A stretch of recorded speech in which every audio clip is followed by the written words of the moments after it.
Christmas carol സംഘത്തിന് നേരെ Alappuzha Charummood കരിമുളയ്ക്കലിൽ DYFI അക്രമം. CPM നേതൃത്വം നൽകുന്ന ലിബർട്ടി ക്ലബിലെ ഡിവൈഎഫ്ഐ പ്രവർത്തകരായ അംഗങ്ങളാണ് സ്ത്രീകളും കുട്ടികളും അടക്കമുള്ളവർക്ക് നേരെ ആക്രമണം നടത്തിയത്.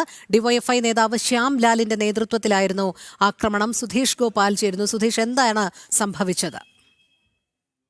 രോഹിണി, ലിബർട്ടി യുവ എന്നീ രണ്ട് ക്ലബ്ബുകൾ ഇന്നലെ കരോള് ഇറക്കിയിരുന്നു. ഈ കരോൾ ഒരേ സ്ഥലത്ത് എത്തിയതോടെയാണ് ഇവർ തമ്മിൽ നേരത്തെയും സംഘർഷ സാഹചര്യങ്ങൾ ഉണ്ടായിരുന്നു, തർക്കങ്ങൾ ഉണ്ടായിരുന്നു.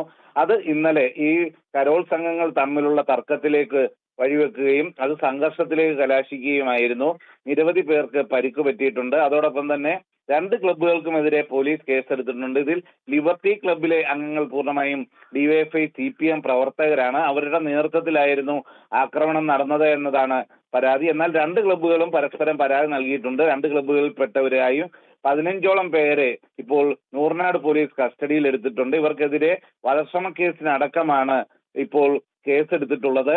അതിൽ കണ്ടാലറിയാവുന്ന കൂടുതൽ പ്രതികൾ ഉണ്ടാവും എന്നതാണ് പോലീസ് വ്യക്തമാക്കുന്നത്. കൊച്ചു കുട്ടികളും സ്ത്രീകളും അടക്കമുള്ളവർക്ക് നേരെയായിരുന്നു ഇന്നലെ രാത്രിയിൽ ഇത്തരമൊരു അക്രമം നടന്നത്. ഇതിന് നേതൃത്വം നൽകിയത് ഡിവൈഎഫ്ഐ പ്രവർത്തകരാണെന്ന ആക്ഷേപം തന്നെയാണ് നിലനിൽക്കുന്നത്. ഇതിനെതിരെ ശക്തമായ പോലീസ് നടപടി ഉണ്ടായിട്ടുണ്ട് എന്നതാണ് ഇപ്പോൾ നമുക്ക് മനസ്സിലാക്കാൻ കഴിയുന്നത്. 15ഓളം പേർക്കെതിരെയാണ് കേസ് എടുത്തിട്ടുള്ളത്. നിരവധി പേർ പരിക്കേറ്റ് ആശുപത്രികളിൽ ചികിത്സയിലുമുണ്ട്. രോഹിണി. ശരി സുധീഷ്. ക്രിസ്മസ് കാരൽ സംഘത്തിന് നേരെ ആലപ്പുഴ ചാരുമൂട്ട് കരിമുളയ്ക്കലിലാണ് ഡിവൈഎഫ്ഐയുടെ ആക്രമണം നടന്നിരിക്കുന്നത്. CPM നേതൃത്വം നൽകുന്ന ലിബർട്ടി ക്ലബിലെ ഡിവൈഎഫ്ഐ പ്രവർത്തകരായ അംഗങ്ങളാണ് സ്ത്രീകളും കുട്ടികളും അടക്കമുള്ളവർക്ക് നേരെ ഇത്തരത്തിൽ ആക്രമണം നടത്തിയത്. സുധീഷ് ഗോപാലാണ് വിവരങ്ങൾ നൽകിയത്.